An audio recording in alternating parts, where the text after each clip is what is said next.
¿Qué onda, bros? El día de hoy voy a hablar sobre la televisión, su origen, los medios de comunicación y su decadencia. Sin nada más que decir, comencemos.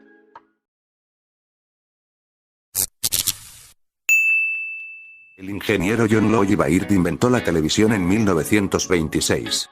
Antes había intentado copiar el sistema de ondas electromagnéticas de la radio, pero los inversores no lo apoyaron. Aunque le costó más de lo que esperaba, consiguió revolucionar el mundo de las telecomunicaciones gracias a la televisión. La primera vez que apareció algo en una pantalla de televisión fue el 26 de enero de 1926. La protagonista era la marioneta de un inventor, John Lloyd Baird. Este siempre creyó en la posibilidad de transmitir imágenes por ondas, al igual que hacía la radio. Sin embargo, era una concepción muy avanzada para la época.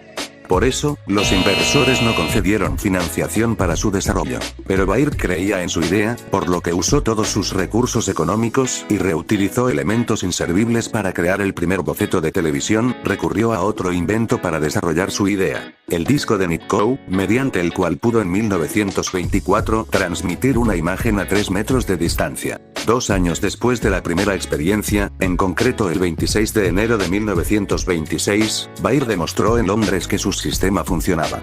En 1927, las distancias se alargaron. Baird consiguió transmitir imágenes entre Glasgow y Londres. Un año más tarde, repitió la experiencia ampliando la distancia de Londres a Nueva York por medio de señales de radio. En 1927, la BBC realizó su primera emisión pública. Estados Unidos tardó un poco más, la NBC y la CBS emitieron en 1930. Sin embargo, los primeros que usaron este sistema para hacer más efectiva su publicidad fueron los nazis.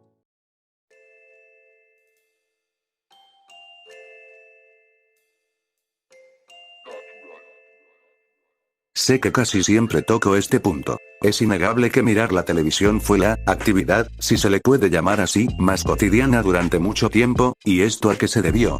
En mayor medida se debe a la gran variedad de entretenimiento, desde cadenas televisivas de deportes, noticias, series y películas, producción del campo, agroindustria y alimentos, música, dibujos animados, infantiles, y un grandísimo etcétera. Y la verdad, no nos podíamos quejar, era lo único que había en esos momentos.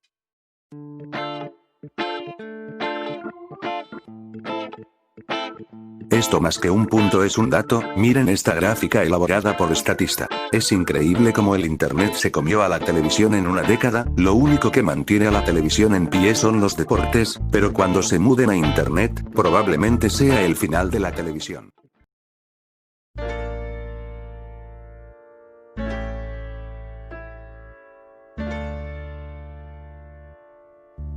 Por desinformación se entiende una distorsión de la información.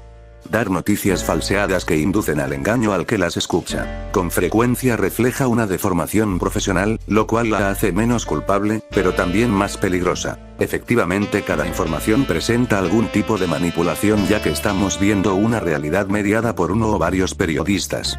Simplemente la colocación de la cámara, la presentación de un determinado encuadre, nos dará una visión distinta de la realidad.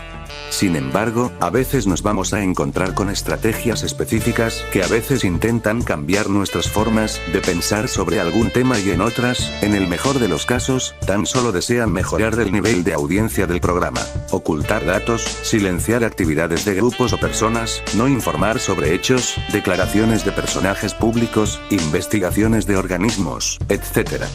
Es el primer mecanismo de desinformación. Por ejemplo, si nos fijamos bien, en televisión nunca se pone en tela de juicio la sociedad de consumo en la que vivimos, ya que las emisoras están sustentadas por los grandes bancos y grandes empresas a las que les conviene mantener el sistema económico y social en el que vivimos. ¿Conoces alguna emisora que defienda las ideas de los hippies? ¿Y de los movimientos antiglobalización? Probablemente no. ¿Por qué? Como ya hemos visto anteriormente, para que comprendamos una noticia es preciso ponerla en su contexto, es decir, saber sus antecedentes, conocer a sus protagonistas y sus motivaciones, las causas de todo tipo, sus consecuencias. Si la noticia se presenta fuera de contexto, deliberadamente nos encontraremos no ante un ejemplo de subinformación, sino ante un caso de desinformación. Descontextualizar deliberadamente las informaciones es un modo de enmascaramiento de la realidad, sobre todo en lo que tiene de conflicto y en el potencial de dicha acción que pueden provocar ciertos mensajes de ser transmitidos en la integridad de sus relaciones y su contexto.